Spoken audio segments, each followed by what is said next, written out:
Good morning, dear Sangha. Today is June the 8th, the year 2006, and we are in the Từ Nghiêm Loving Kindness Temple of New Hamlet during our 21-day retreat, the breath of the Buddha.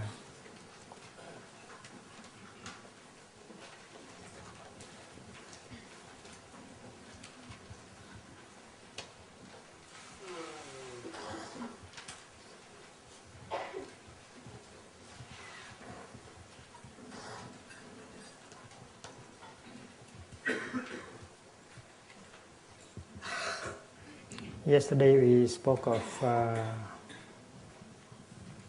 impermanence, of non-desire.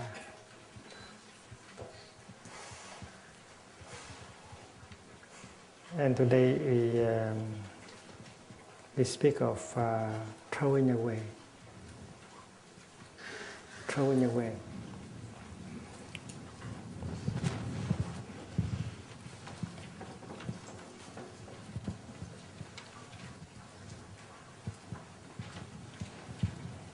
Throwing away is a wonderful practice.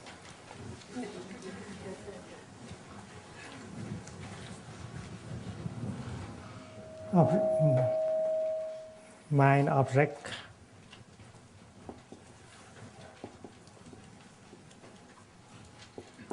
and perceptions.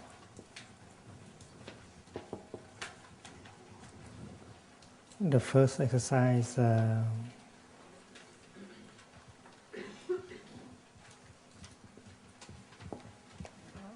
contemplating impermanence.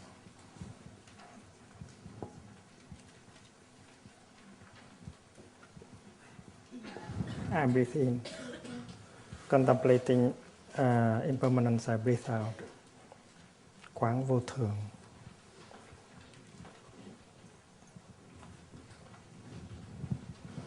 The 14.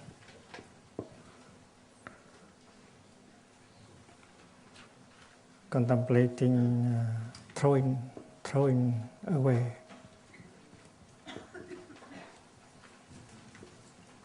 I breathe in, I breathe out. The 5th, non-desire. And the 16th, cessation. In the Pali Canon,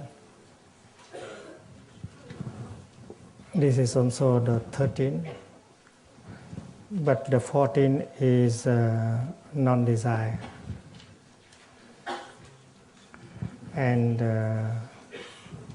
15 is throwing away, and the 16 is cessation.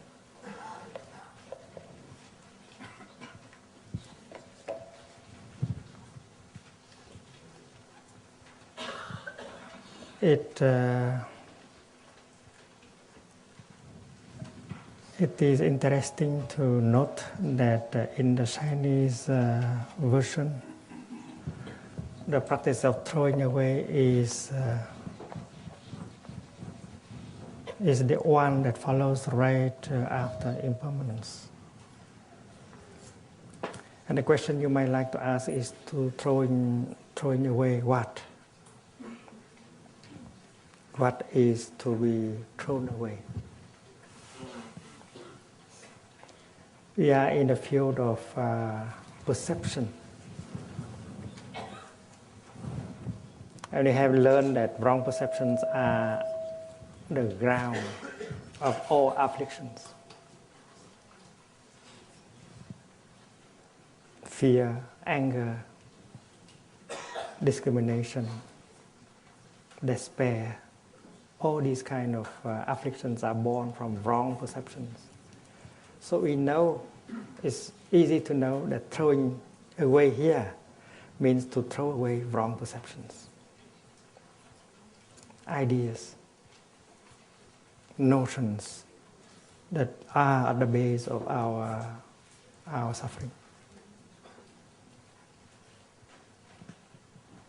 It is the most important practice in Buddhist meditation. You have an idea and you entertain that idea for a long time and you continue to suffer. Suppose a country entertain the idea, an idea about what is the best way to bring the country to make the country into a superpower. And that is a collective idea of the country. It's a certain kind of ideology that you embrace, and you think that is the only way to make your nation into the most powerful nation. Of course, we have individual idea of what should be our happiness. Every one of us entertain an idea about happiness. It may be that because of that idea of happiness, but we have never been happy. So it's very important to throw away that notion of happiness, that idea of happiness that we have entertained. So a nation is a community of people, and they may entertain together one idea, one ideology. Each political party, the Socialist Party, for instance, each party entertain an idea. And we might be caught in that idea. We never succeed into realizing our aim. So an ideology may be a trap. That your nation may be caught in it during 60, 70 years. And during that time, you create a lot of suffering. Those who do not agree with that ideology, you put them in psychiatric hospitals. And the moment when you release that idea, happiness begins to be possible. So throwing away is very important. And it takes insight, it takes courage in order to throw away an idea. If we have suffered, that may be because we have entertained one idea we are not able to release. So throwing away is the word. It's very strong. It's not just letting go. The Sanskrit, the Pali term is throwing away in a very strong way. And the Vietnamese meditation master Tăng Hội, he also used the word phóng khí, throw away, phóng khí. Tăng Hội is the first teacher of meditation in Vietnam. He lived in the beginning, in the first half of the 3rd century.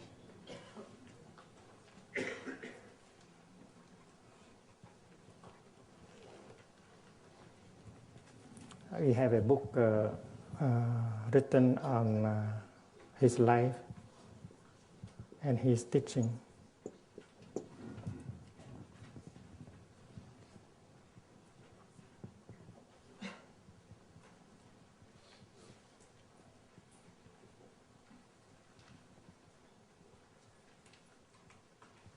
He is considered to be the first teacher of meditation in Vietnam and also in China, because he went to China during the first half of the 3rd century, and in China at that time there was no Buddhist monk. It was him who ordained the first Buddhist monks in China.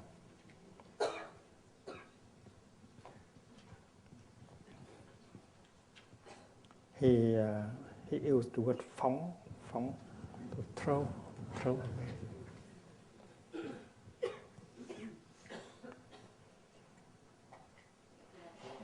You may have studied the Diamond Sutra. The Diamond Sutra advises us to throw away 4 notions.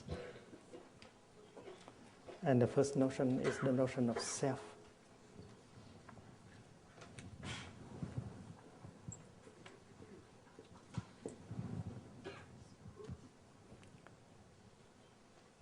It is by intensive training that you can throw away the notion of self.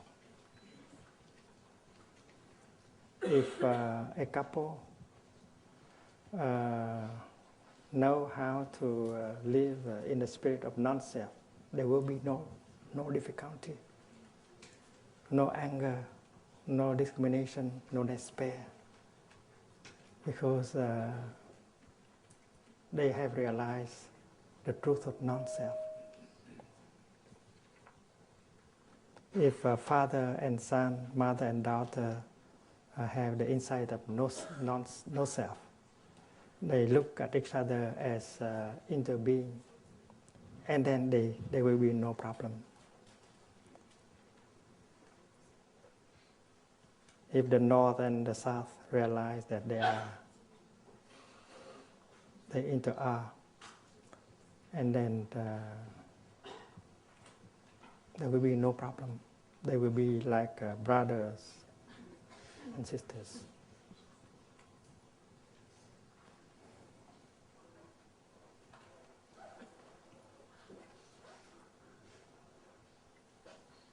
There is the idea that I am this body. This body is me. This body is mine, belongs to me. I am this body. This body belongs to me. And this is a notion that does not correspond to reality. When you pronounce the word I am,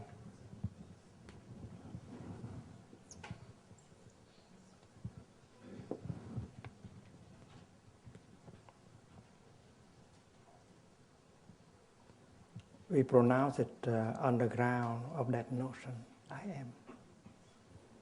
And still people do not believe very much in that statement. That is why they try to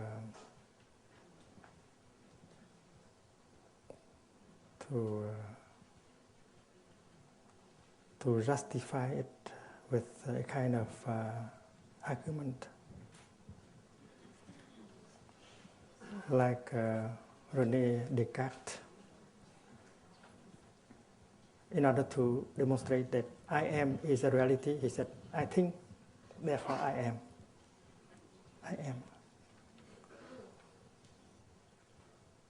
I remember one day I saw a cartoon picturing Descartes touching a horse, and he declared, I think that, therefore I am. And the horse asked back, you are what?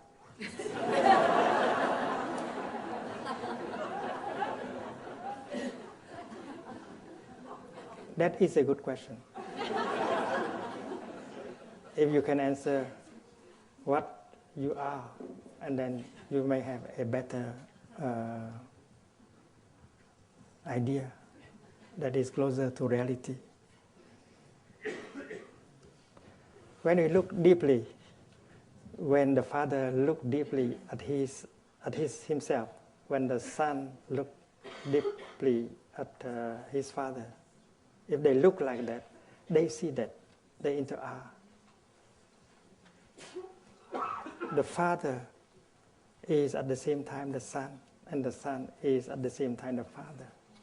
So a better statement is, I inter-am. I inter-am.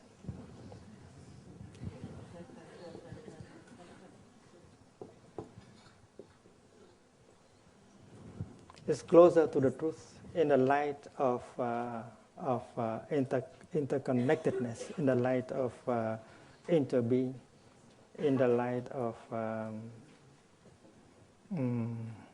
interdependent origination. We see that the rose is made only of non-rose elements. We see that Buddhism is made only of non-Buddhist elements. So we are free.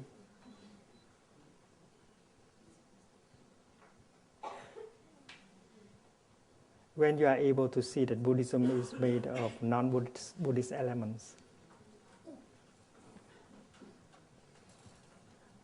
you have a lot of tolerance, you have a lot of openness, and you follow the line of inclusiveness. There is no religious war, there is no discrimination, and you are truly Buddhist because you have that. You are based on that right view, and that right view is there is no self, there is no separate entity called self. So I into am is closer to the truth, and we know that. I am like this because you are like that. And in the scripture, it is written, this is because that is. And this is a statement about interbeing. If you are not there, I cannot be here.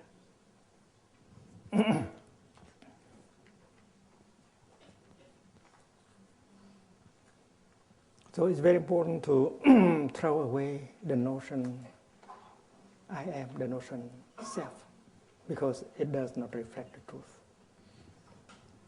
And by looking deeply into the nature of reality, you are capable of throwing away that notion of I am. The second notion that the Diamond Sutra advises us to throw away is the notion man, human being.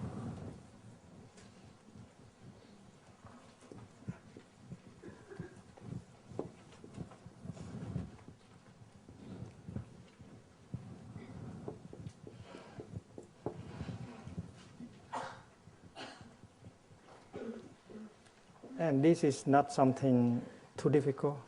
When we look into the human being, we see human ancestors, we see animal ancestors, we see vegetable ancestors, we see mineral ancestors. And we see that the human is made of the non-human elements. We see that we are at the same time a rock, a river, a cloud, a squirrel, a rose.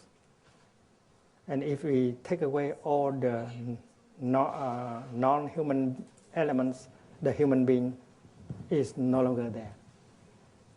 And this is the deepest teaching on deep ecology. In order to protect the human being, you have to protect elements that are not human. Because these elements are our ancestors. And if we destroy our ancestors, there's no way that we can be there.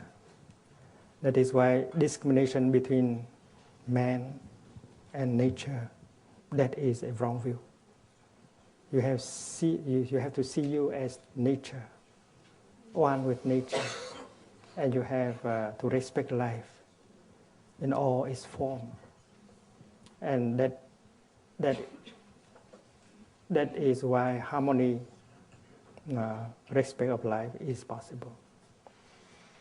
So throw away the idea that human is the boss, man is the boss, man can do anything to nature. And the key is contemplation on impermanence of no self.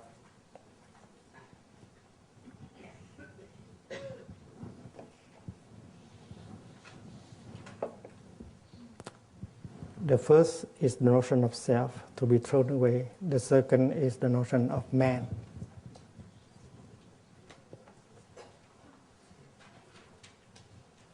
With that kind of liberation, we become less proud, less arrogant as a species. We know that we have to respect other species. We have to protect them in order for us to have a chance. And that is why I always said that Diamond Sutra is the oldest text on deep ecology. The third notion is the notion of living beings.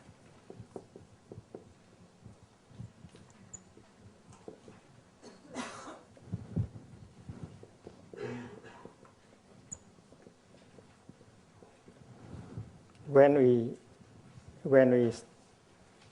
we pronounce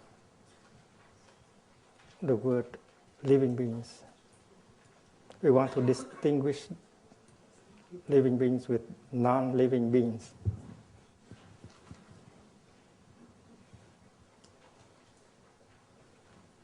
We mean animals, humans and animals. But we know very well that looking deeply into living beings, we see elements that could be called non-living beings. The vegetable, the minerals. And looking deeply, we can see that vegetables and minerals, they are alive also. So there is no real frontier separating human beings and non-human beings.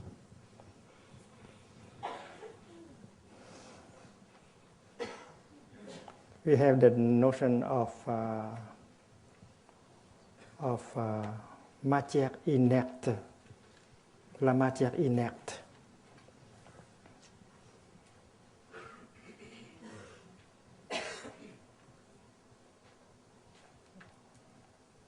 But if you look deeply into that notion that matter is something without soul, without life, we see that it's not true. First of all, matter is the object of our perception.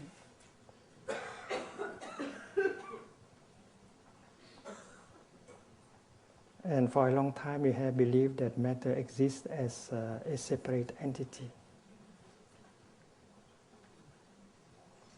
And matter is something that does not move. But now, as science advances, we see that matter is not static, immobile, like we have thought. In fact, the atoms, the atoms, they move a lot. They are very alive. And looking more deeply, we see a lot of our mind in it. And we are not sure that they are there like the way we have imagined. So the distinction between living being and non-living beings disappear, removed after meditation. No longer any discrimination.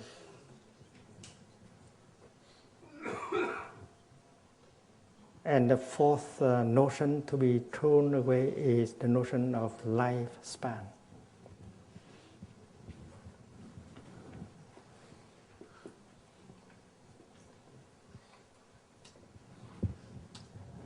We believe that there is time, the course of time, and we are born at one point of time.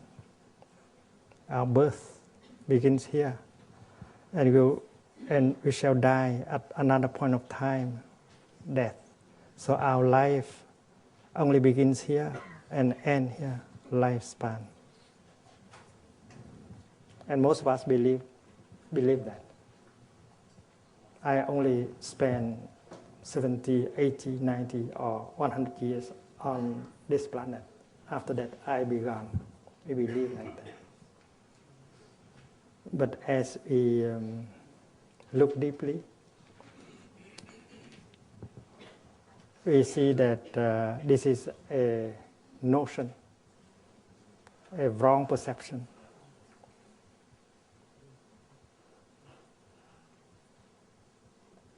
Birth is a notion, and death is also a notion. It's not reality. The other day we spoke of the deathlessness of a cloud. A cloud can never die. It can only become rain or snow, etc. In our mind, to die means from something you become nothing. From someone you become no one. And if you look deeply, you don't see anything like that. A cloud can never die. When you burn a piece of paper, that piece of paper is transformed into smoke, heat, ash. The piece of paper cannot be reduced to nothingness. So the idea of annihilation is just an idea. You cannot annihilate anything.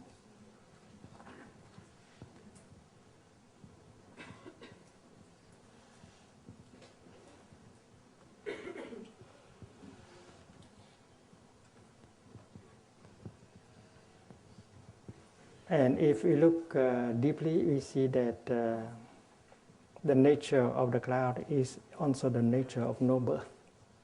Because in our mind, to be born is from nothing, you become something.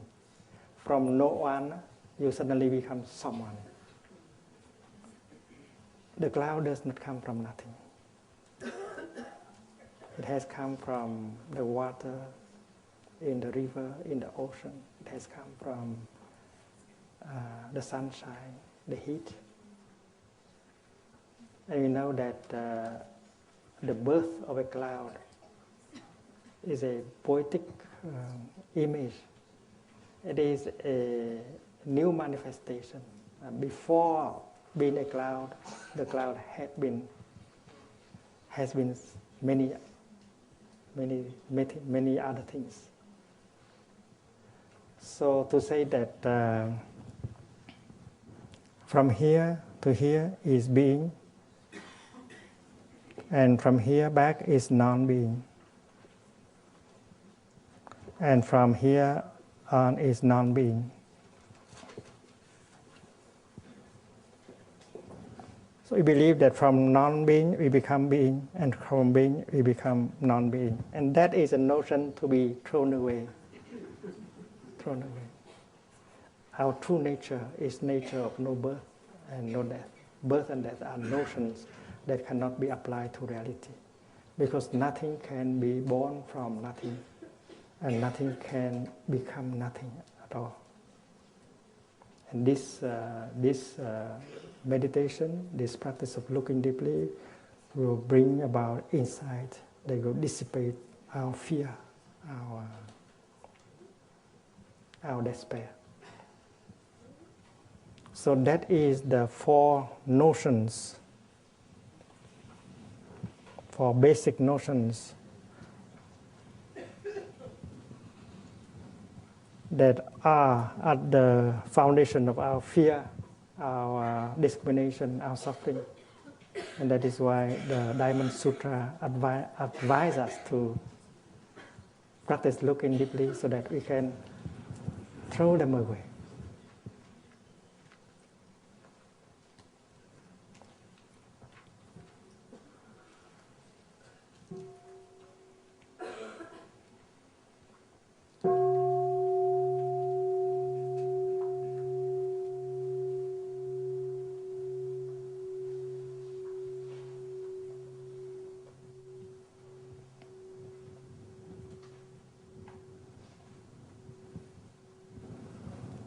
So the first notion to be thrown away is the notion of self. sát kaya dristi, thân kiến.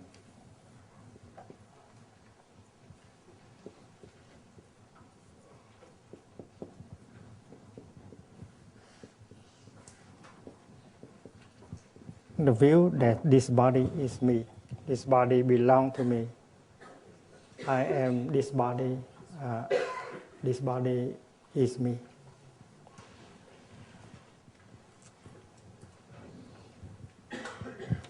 The second notion to be thrown away is the pairs of extremes called biên kiến.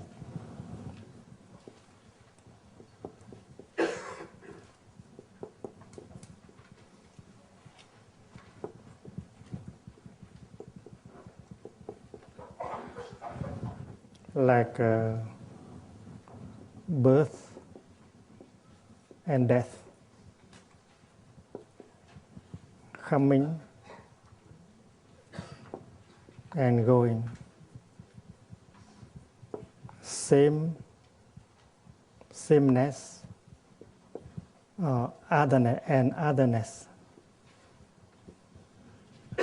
being and non-being.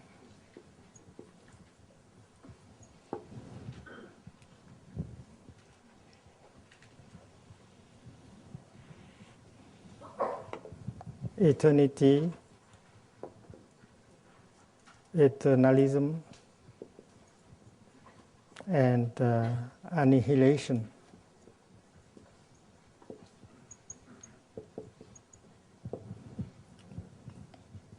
There are those of us who believe in an immortal soul. And after the disintegration of this body, that immortal soul continues to live on, does not change. In Buddhism, we speak of consciousness in terms of feelings, perceptions, mental formations, and consciousness. And we know that everything is changing. This is a flow. This is a process rather than a thing and something solid. And we don't see anything as permanent, because impermanence is the object of our looking deeply. Nothing is impermanent. So the notion that there is an immortal soul that remains itself forever and ever is a wrong view called eternalism, thường kiến. Thường kiến. The view of eternalism. And the opposite view, the other extreme, is đoạn kiến, annihilation. Something may disappear forever.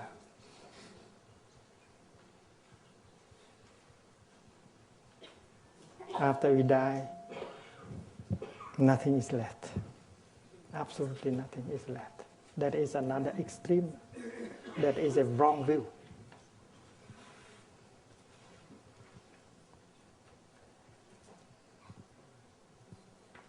And we should not be caught in one extreme or another extreme.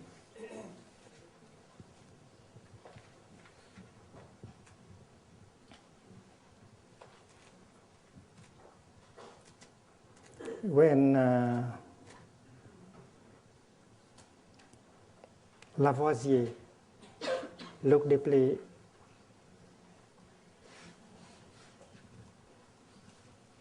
at matter and energy, he was able to see that nothing is born, nothing dies. rien ne se crée, rien ne se perd.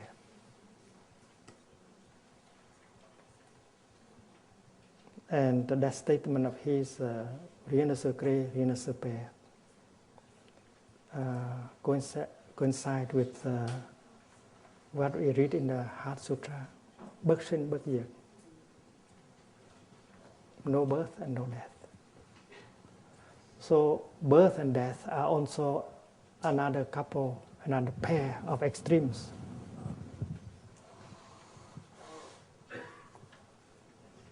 And looking deeply, we will be able to throw away the notion of birth and death. We have used the image of a cloud in order to practice looking deeply. Anything like a rose, a squirrel, a river, if anything is like that, the nature is the nature of no birth and no death.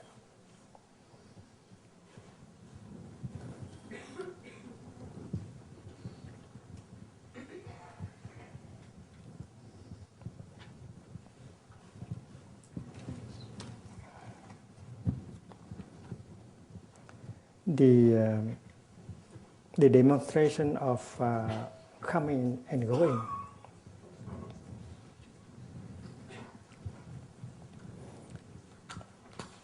when we invite the flame to manifest,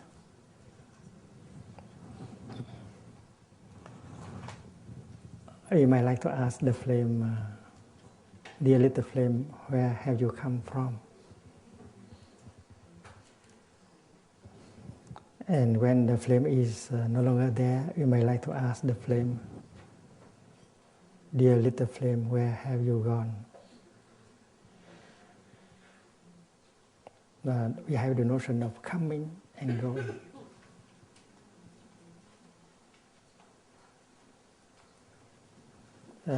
To meditate means to listen deeply to the flame. After having asked the question, dear flame, where have you been? Where have you come from? Dear flame, where have you gone? And looking deeply, practicing meditation, you will hear the voice of the flame telling you, dear Thầy, dear Sangha, I have come from nowhere. I have not come from the south, from the north, from the east, from the west. When conditions come together, I manifest. This is not birth, this is a manifestation.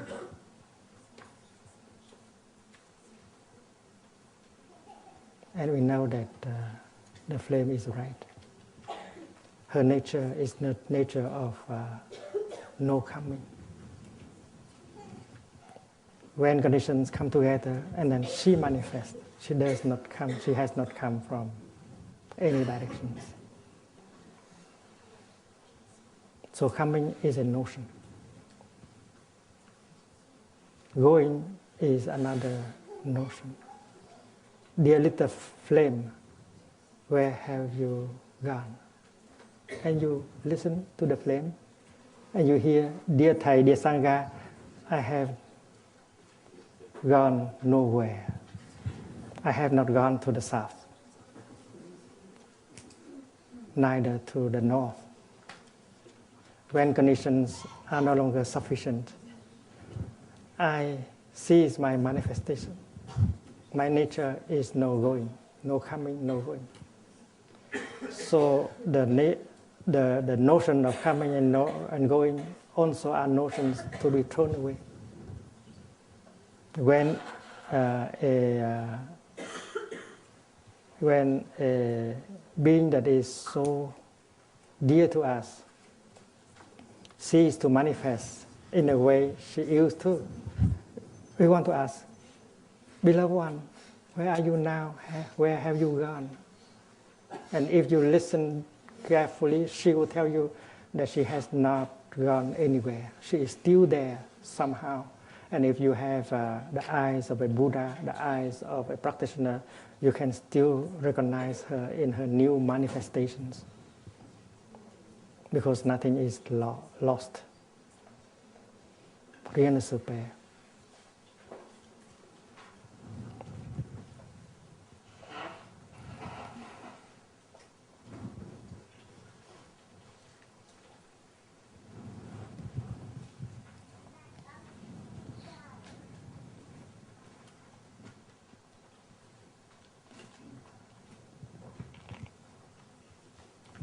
When you open the album, family album, you might see yourself, the image of yourself when you were 5 years old. Now you are 30 or 40. And you might like to ask, am I the same with that little girl? Am I the same person with that little boy?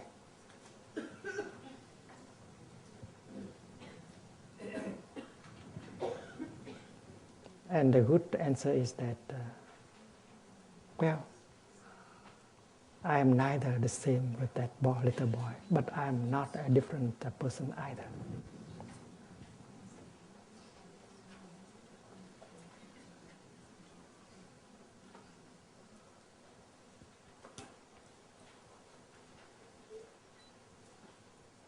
Several years ago in a retreat in northern Germany, we married a couple. And the next morning, the couple was asked to come up to report on us on the teaching of no coming, no going, neither the same nor a different one.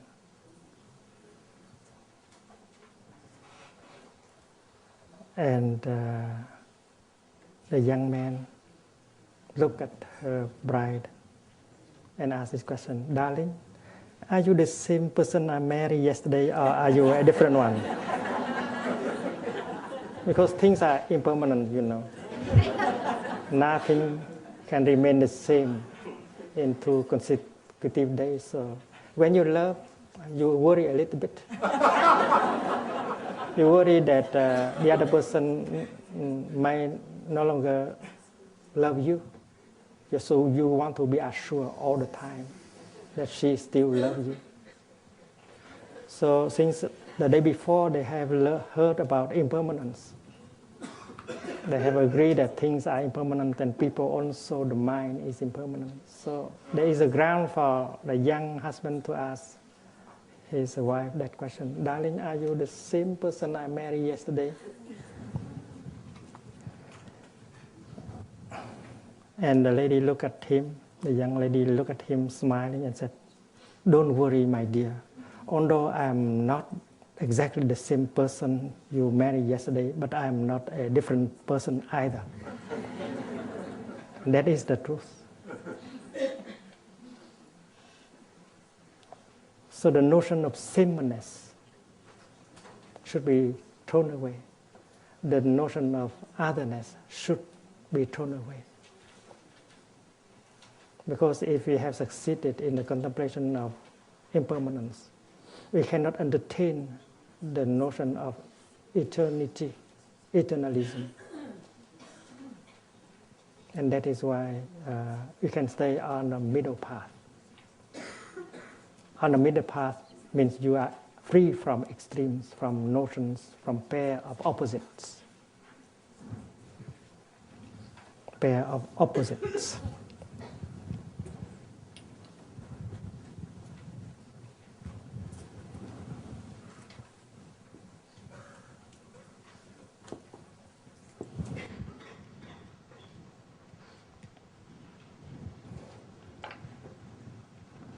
Now let us try to look